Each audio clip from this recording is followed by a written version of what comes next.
Добрый вечер. На ТНВ новости. В студии Альбина Слогараева. Вот о чем расскажем сегодня. Штаты за опытом. Рустам Минниханов начал трехдневный рабочий визит в Америку. О целях, программе пребывания и том, чего уже удалось достичь. Рамиль Шайдуллин. Продолжение следует. Должно быть вообще 12 станций. Когда в Казани начнется строительство второй ветки метро, узнавала Зарина Ахметова. Перезагрузка началась. Потому что очистные сооружения не работают. Как будет проходить капремонт очистных сооружений в Альметьевске, увидела Филюза Хамидуллина. Бездорожье со всех сторон. А туда упадет, даже если машина туда воткнется. Есть ли выход из проблемы, узнал Дмитрий Аринин.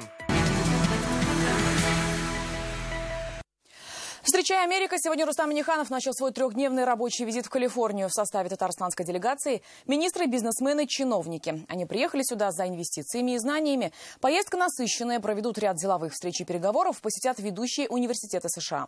Что еще намерены успеть татарстанцы, об этом Рамиль Шайдуллин. Это тоже центробежная сила.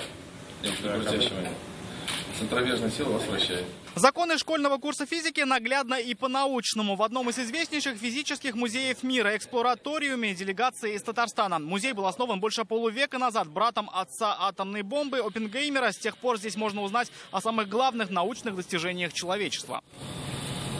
Самые интересные экспонаты в инстаграме президента. Он еще накануне подогревал интерес подписчиков к поездке прекрасными пейзажами. Здесь и водопады, и горы Исландии, а дальше пальмы Сан-Франциско. Посмотреть есть на что и на фото из музея. Вот маятниковые часы, где видно, что и как устроено. Экспонаты по магнетизму. Цель музея – сделать науку доступной обычному человеку. Рустам Минниханов интересуется, что это дает молодежи. В 1984 году здесь открыт институт. И кроме того, что в эксплораториуме учатся, в год его посещают больше 1 миллиона человек. 33%.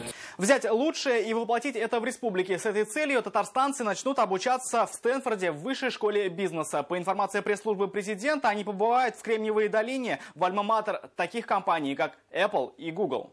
А Рустам Минниханов в Стэнфорде тоже примет участие в одной из лекций для бизнеса и государственного сектора экономики. После, по плану второго дня, встреча с деловыми кругами из сферы инвестиций и инвестиционных фондов. Рамиль Шайдуллин, ТНВ, Сан-Франциско. Пожар перерос в административное дело. Сегодня дознаватели начали выяснять истинную причину возгорания на Нижнекамском промышленном полигоне. А специалисты Роспотребнадзора озвучили результаты анализа воздуха. Напомним, у села Прости до сих пор тлеет свалка. Она загорелась еще 19 октября. Площадь пожара тогда составляла 6 тысяч квадратных метров. Сейчас он локализован до 200 метров. Какой дальнейший прогноз дает МЧС, Юлия Муратова?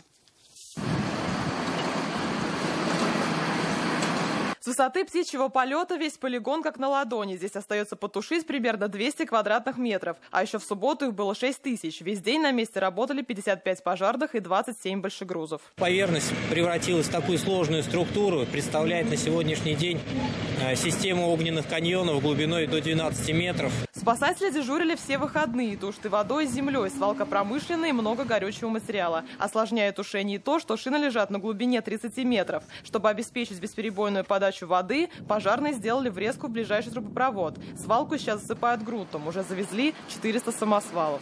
Тушение таких загораний – это поэтапный процесс, поскольку тяжелая техника должна сначала провести инертный материал, в данном случае грунт. Когда самосвал привозит новую порцию земли, подъезжает бульдозер и разравнивает это по очагам горения.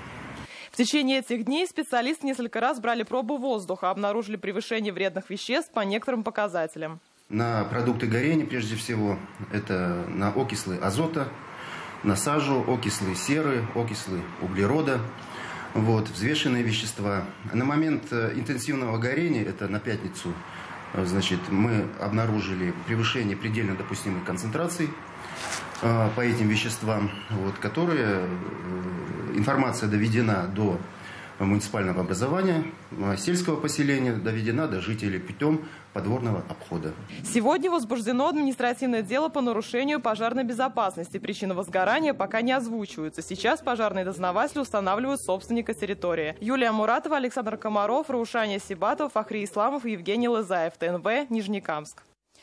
Беспокойным выдался выходной в Казанском МКДЦ. Здесь эвакуировали более 300 человек, в том числе и пациентов. Причина – сильное задымление в подвале и на первом этаже. Все случилось из-за короткого замыкания. Сложная планировка подвала не позволила сразу обнаружить очаг задымления. В результате пожара пострадавших нет. Эвакуировано 314 человек, в том числе 28 человек были спасены сотрудниками Федеральной противопожарной службы. В 12 часов 49 минут пожар был ликвидирован полностью. Закрыт только на бумаге. Активисты Общероссийского народного фронта зафиксировали работу полигона в Менделинском районе. Его год назад экологи признали незаконным и обязали владельцев закрыть. Но, как убедились сегодня наши корреспонденты, штрафы недейственны. Твердых отходов все больше, а по документам все чисто. Ленар Гинатуллин продолжит тему. Приходят штрафы, но горы мусора становятся только больше. Доски, ветки, покрышки, сюда везут все. И, видимо, постоянно. Обычно приезжают грузовики. Со столовой не пропускают. Ага. Со столовой пропуск дают? Да. Бытовой отход это. Не бытовой, вот строительный. Плитки там, всякая ерунда, короче. Но это уже начальник, там, директор. Нам дали, вот, мы забираем. Целый год этот полигон работает незаконно, замечают активисты Народного фронта. На Менделинскую свалку нет лицензии, а значит, мусор сюда возить нельзя. Их обязали закрыть эту свалку. Был дан срок до 18 сентября 2018 года. Мы сейчас с вами видим, в принципе, все осталось в том же положении, в каком был год назад. Предписание не выполнено. Мы за это понесли наказание. Штраф был. Понесли.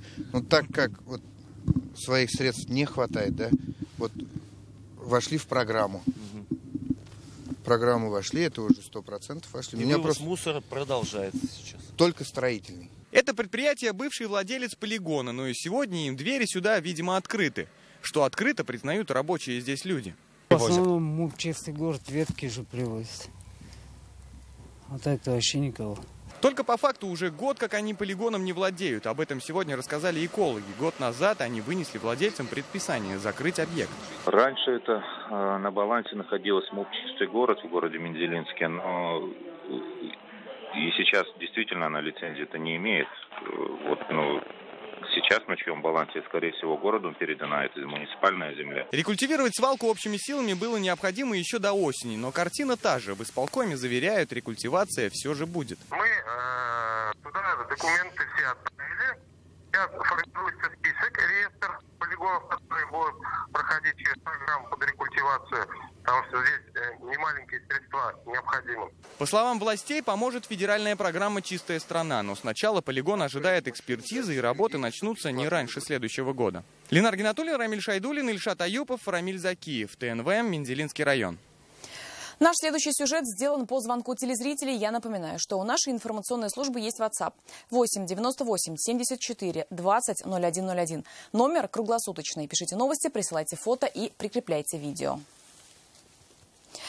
Ни пожарные, ни скорая проехать не могут, приходится переезжать самим. Как жить, когда нет дорог? С таким вопросом в нашу редакцию обратились жители деревни Райково Пестричинского района. Обе грунтовые дороги в деревню проходимыми путями могут быть только в летнюю сухую погоду. А вдобавок и местный мост превратился в аварийный. Дмитрий Аренин сегодня все-таки смог попасть в эту деревню и вот что узнал. Хорошо, что, проедем. А вот если бы была бы грязь, мы бы застряли. Это редкий случай, когда еще до приезда видна картина происходящего. Как нам и обещали жители деревни Райково, попасть к ним будет трудно. Хорошо, что мы сегодня выбрали проходимую машину, то, наверное, к месту съемок не попали бы, и сюжет бы это, наверное, не вышел. Вышедшие навстречу жители рассказали, с дорогами у них беда. Как что случится, помощь порой и не придет. Дом горел. Здесь пожарные не смогли проехать. Так дом загорелся сарайка, и все, дом бы отстояли, но, увы. За 80 лет старухи был инсульт. Вот месяца 2 тому назад. Скорая не могла проехать сюда. Ладно, у нас старики крепкие, но здоровая пища выросла, она вытерпела. Через 3 часа только скорая приехала. Из-за таких сложностей проезда многие отсюда уезжают насовсем. Сейчас деревню Райково с соседними населенными пунктами связывают 2 грунтовые дороги. С одной стороны 4 километра, с другой 3. В центр своего сельского поселения Янцевары путь идет через мост. А туда упадет, даже если машина туда воткнет. Мостовейник, он уже сгнил. Вот, провалился. Вот КамАЗ сюда вот завалился. Вытаскивали его. Мост уже признан аварийным, и находиться на нем опасно. Так что от своей местной власти райковцы практически отрезаны. Чтобы узнать, почему деревню бросили в таком бездорожье, нам все же пришлось проехать по этому мосту. Ладно, наша машина целая осталась, думал, сейчас уйдет под мост. Глава янцеварского поселения, где, кстати, на улицах есть щебенка, рассказал на дороге Крайкова, деньги собрать сложно. В деревне живут более 10 человек, а во всем поселении около 300, так что самообложение здесь не помощник. Лет 5 тому назад этот вопрос мы хотели уже как бы решить, строить дорогу до этого Ковалей, но получился у нас мост очень дорогой, поэтому как-то отложили это. Как подсчитали, на обустройство этой дороги и моста денег нужно больше, чем выделяется на весь дорожный фонд Пестричинского района, а это более 20 миллионов рублей. С местным финансированием мы это решить сегодняшнее дело пока не в состоянии. Пестричинские чиновники готовы лишь починить мост. С местными силами сможем это сделать, привести его в соответствие. В Минтрансе республики отметили, это дорога местного значения, и отвечать за нее должны районные власти. Чтобы получить дополнительное финансирование, им посоветовали заявиться в программу по щебеночному покрытию. Щебеночно-песчаный снег. То есть это переходный тип покрытия, это выход из положения интенсивного движения автомобильного небольшая. Возможно, в будущем помочь сможет и расширение программы «Сельские дороги», пока в нее попадают населенные пункты от 100 человек. Сейчас же верным путем комфортным коммуникациям видится консолидация всех усилий. Дмитрий Аринин, Алмаз Зиединов, ТНВ, Пестричинский район. Ремонт Казанской улицы Магистральная, которая считается самой убитой в городе, завершат в ноябре. Об этом на деловом понедельнике в мэрии сообщил Игорь Куляжев. Он отметил, сейчас более 80% дорог столицы соответствуют нормативам. На ремонт улицы Магистральная выделили больше 600 миллионов рублей. Дорога станет четырехполосной. Появятся новые остановки и освещение. По итогам реализации дорожных работ в текущем году отремонтировано 122 городских и 60 поселковых дорог, 3 подъездных дороги к садоводческим товариществам и 430 дворовых территорий, что на 20% больше по сравнению с прошлым годом. Общая площадь ремонта составила более 3 миллионов квадратных метров. Строительство второй ветки метро в Казани может начаться уже в этом году. По предварительным данным, на ней 12 станций. На строительство метрополитена ежегодно в течение 3 лет будут выделять из бюджета Татарстана 1 миллиард рублей. Сейчас пассажиропоток метро в сутки составляет 110 тысяч человек. По словам гендиректора «Метроэлектротранс», открытие второй линии может увеличить его более чем в 2 раза. Должно быть вообще 12 станций. Если 4 станции, пусть пассажиропоток где-то от этих 4 станций будет примерно 30-40 тысяч. Если все 12, я думаю, что пассажиропоток до 150 тысяч по этой линии дойдет. Строительство второй ветки начнется со станции Дубравная. Далее метро протянется по улице Фучика. Насколько эти станции нужны Казани, мы спросили горожан. Здесь столько много жилых домов, садики, школы, конечно, нужно, чтобы здесь метро было. С детьми, вот с колясками, в транспорте не очень удобно ездить. Народу много, и было бы удобнее на метро. И быстро, и удобно. Нужно здесь метро, вот именно в 10 микрорайоне обязательно. Здесь самый такой, все квартиры, все дома здесь. В принципе, я была бы рада, если бы тут было метро, потому что молодежи очень удобно. Сел и поехал. На горках метро практически нет, кроме Родины и проспект Победы. Все оттуда всегда ходят пешком. Или там на каком-то общественном транспорте доезжают. Естественно, если бы здесь было бы, то было бы удобно. Это новости на ТНВ и далее в программе. 35 вместо 40. Хочу, потому что дома тоже надо бывать. Поддерживают ли казанцы 7-часовой рабочий день, выясняла Вероника Ганюдинова. Один день без бумаги. Нет, это она пахнет классно, бумага. Реально ли это? Проверил на себе Салават Мухаммадулян. Жители республики помогут улучшить работу социальных министерств Татарстана. Стартовало открытое онлайн-голосование. Каждый может выбрать главные задачи для Минздрава, Минкульта, соцзащиты и образования. Для участия в опросе достаточно зайти в личный кабинет на портале госуслуг. Голосование завершится 16 ноября. После министерства выберут до 7 задач, набравших наибольшее количество голосов. Сократить рабочий день на 1 час. С таким предложением выступила российская общественная инициатива. Активисты предлагают вместо 40 оставить 35 часов в неделю. Сейчас они собирают подписи. Наши корреспонденты сегодня спросили у казанцев, как они относятся к такому нововведению. Больше времени с детьми, с внуками. Ну что, чем короче, тем лучше. Меньше работать надо, больше отдыхать надо. Правильно, потому что люди вообще не работают. Работают всего 4 часа, остальное отдыхают. Ну, туда-сюда болтаются по коридорам. Кому как удобно. То есть, если, допустим, на час пораньше, то есть это очень, очень удобно для дома. Я бы согласилась. Потому что все-таки для женщин дополнительный час, чтобы уделить семье и дому, это актуально. Я нет. Я и так работаю 9-10 часов, так что это ничему не поможет, собственно говоря. Те, кто много работает, они и сейчас много работают. Конечно, и хочу, потому что дома тоже надо бывать.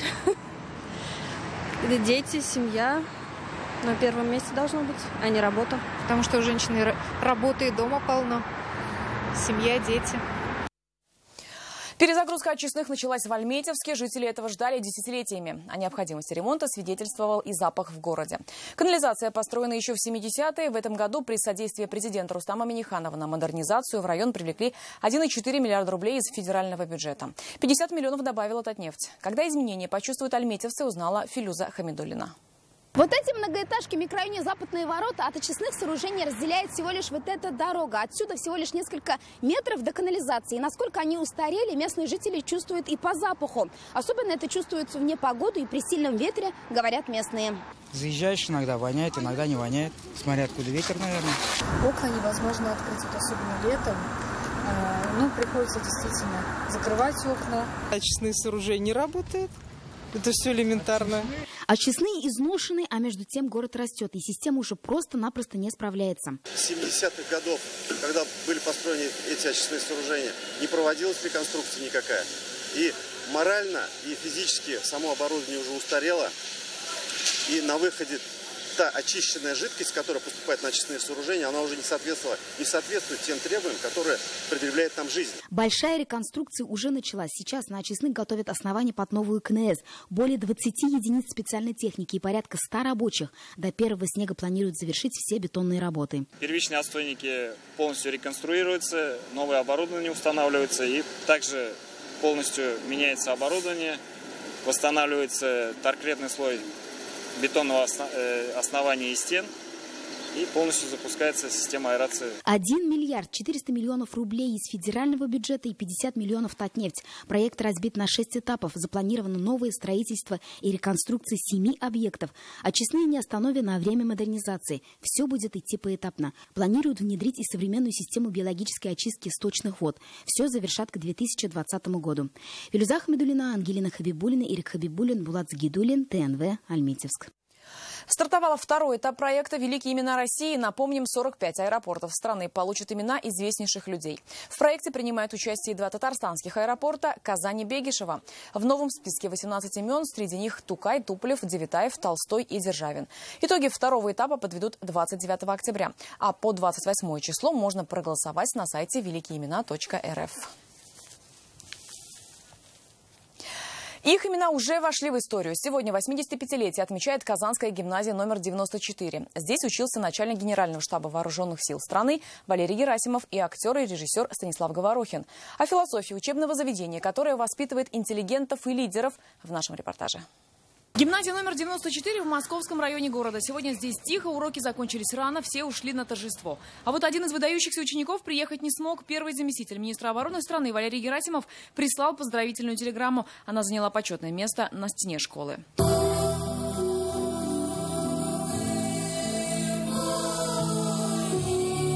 Желающих поздравить школу оказалось много, поэтому праздник в ДК Урицкого. Среди приглашенных учителя, ветераны и выпускники разных годов. Галина Кондратьева закончила ее в 1966 году. Затем сюда же вернулась учителем русского языка и литературы. В работе передавала философию родной школы. Первое – это творчество, это любовь и уважение к личности каждого ученика. Наш директор знал, и нынешний директор знает каждого ученика по имени. Затем это прежде всего искусство, которая облагораживает личность человеческую. Школа века России, лучшая школа Татарстана, самая красивая школа города. Здесь, кроме Валерия Герасимова, учились актер и режиссер Станислав Говорухин, советский и российский историк Искандер Гилязов, татарстанский журналист Константин Куранов и многие другие. Я не буду скромничать излишне. Наверное, есть тот фундамент был заложен. Умение ставить и умение достигать поставленной цели. Наверное, это было заложено в период обучения в школе. Школа – победитель образовательного проекта по изучению иностранного языка. Здесь налажен обмен с немецкими учениками. Гимназия является базой по социальному сотрудничеству с профсоюзами. Здесь развито патриотическое движение. На самом деле научили дружбе, научили, как нужно в целом вести себя в коллективе, общению. Здесь много талантов. Роскошный концерт подготовлен исключительно силами учеников. Учителям госнаграды, от детей бурные аплодисменты. И видно, что сегодня один юбилей на всех. Всем присутствующим сегодня здесь 85. Альбина Асалгараева, Игорь Романов, ТНВ, Казань. Растите душу. Если душа маленькая, то и стихи маленькие. Этими словами ученики писателя Диаса Валеева открывают вечер памяти своего наставника. Ему исполнилось бы 80. Писателя не всегда признавали коллеги, но его любили читатели. Вот и спустя 8 лет после смерти вспомнить драматурга собрались более 100 человек. Стихи, книги, фотографии и воспоминания. Помимо этого мы с нашей семьей, с дочками обеими и даже внуками, мы издали вот к этому юбилею книгу воспоминаний о Диасе. Собрали воспоминания его друзей, его учеников. И я считаю, что это очень большое дело. 20 миллионов деревьев в год ради бумажных стаканчиков и 13 килограммов бумаги в месяц на офисного сотрудника. Сегодня в Казани стартовала неделя без бумаги. В кофейнях бонусы за свои термокружки, на улицах мобильный пункт приема вторсырья. Реально ли прожить хотя бы один день без бумаги, проверил на себе Салават Мухаммадуллин.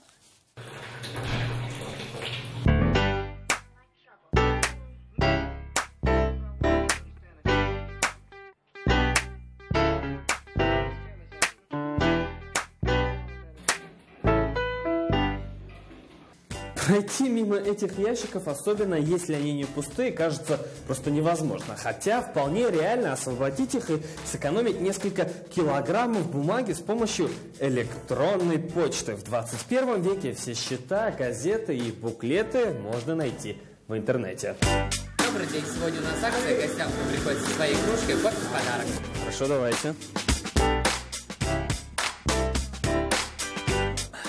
Проживая один день без бумаги, можно отлично сэкономить не только на деревьях, но и на своих расходах. Сразу несколько казанских кофеен делают скидки на напитки, если вы отказываетесь от бумажных стаканов. Коллеги, у нас сегодня сломался принтер, поэтому вся работа в электронном виде. Таким образом, можно подключить к акции и своих коллег. Между прочим, каждый офисный сотрудник в месяц тратит до 13 килограммов бумаги. Заменить их спокойно может пару мегабайт в Word. Если же вам необходим традиционный вид листа, то после его использования бумагу можно сдать на вторичную переработку. В Казани в ближайшее воскресенье будут работать мобильные пункты сбора макулатуры. Автомобиль с хэштегом «Экологично Казань» на полчаса остановится в каждом районе столицы. Блокнотики, салфетики, всякие ежедневники, да, можно же от этого отказаться. Можно без этого прожить. Ну вот, давайте на этой неделе откажетесь? Нет. Нет. А вы? Нет. Я без ежедневника жить не могу. Вот. А вы ничем не будете? Нет, это она пахнет классно, бумага. Конечно, полностью отказаться от бумаги человеку пока сложно, но загладить вину перед природой можно, просто посадив несколько деревьев. Салават Мухаммадуллин, Ишат Мухаметов, ТНВ, Казань. А далее выпуски новости спорта и прогноз погоды. Я же не прощаюсь. Увидимся в 21:30.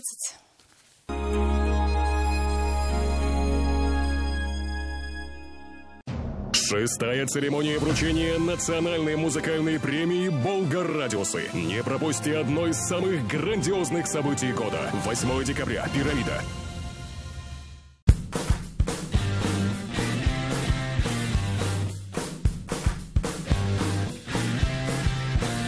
Добро пожаловать в семью. Телекарта. Смотри, не переплачивай.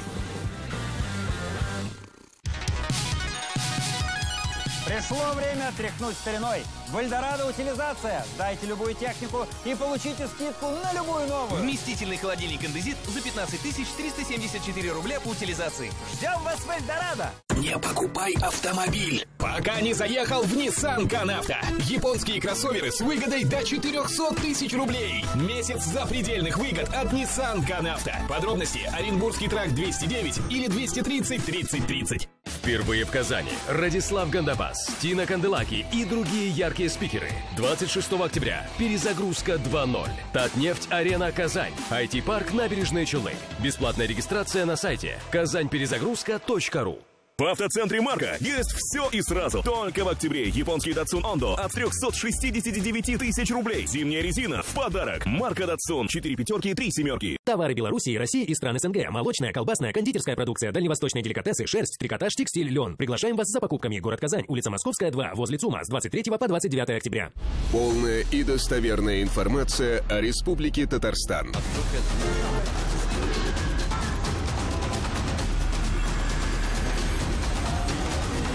Информационное агентство «Татаринформ». Экологическая политика – важнейшая составляющая нашей деятельности. Поэтому с 2013 года «Казань-Оргсинтез» продолжает акцию «Зеленый рекорд». В октябре сотрудники предприятия посадили еще 150 елей возле детской базы отдыха «Солнечный». Число посаженных деревьев за 6 лет акции уже приближается к 5000. «Казань-Оргсинтез». Оберегая настоящее, создаем будущее.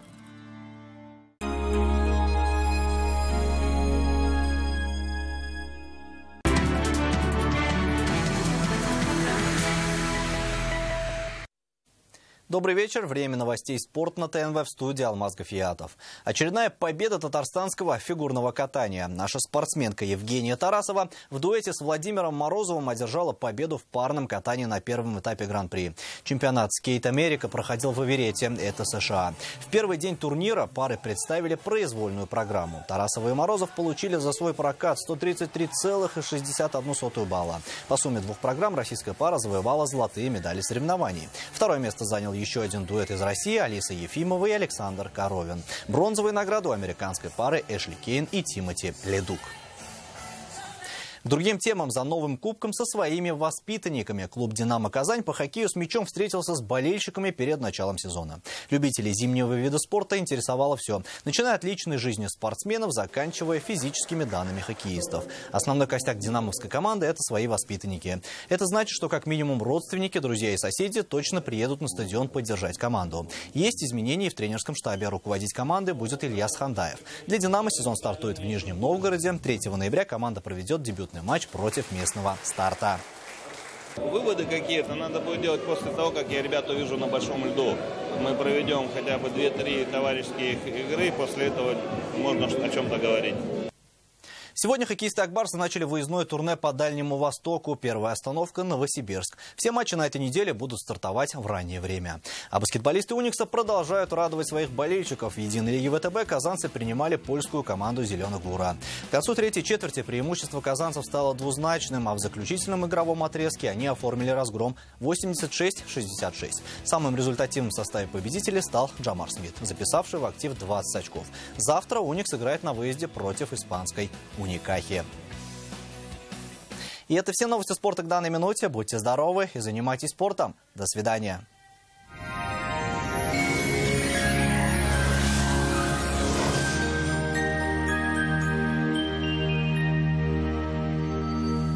Здравствуйте! В предстоящие сутки характер погоды примет осенний окрас. Подробнее через минуту. Вам нужен шкаф-купе? Качественный и недорогой по вашим размерам? Данил Мастер исполнит ваше желание. Успейте заказать со скидкой 20%. Данил Мастер, Казань, Восстание, 23, телефон 2 167 166. Во вторник небо затянет облаками. Пройдут дожди разной интенсивности. По данным сервиса Яндекс.Погода, на юго-востоке республики жители ожидают пасмурный день, возможны осадки и плюс 9. На северо-востоке Татарстана повсеместно пройдут дожди разной интенсивности. На севере Татарстана похожая ситуация, дожди и плюс 9. На северо-западе республики температура днем не выше плюс 8. Осадки. На юго-западе Татарстана температурный фон на пару градусов выше. Пройдут дожди. В центре Татарстана, как и по всей республике, не обойдется без осадков и плюс 9. В среду осадков не ожидается. Температурный фон существенно не изменится. В Казани открылся центр лечения позвоночника и суставов, клиника «Доктор Ост» на Имашева, 11. Не терпите боль.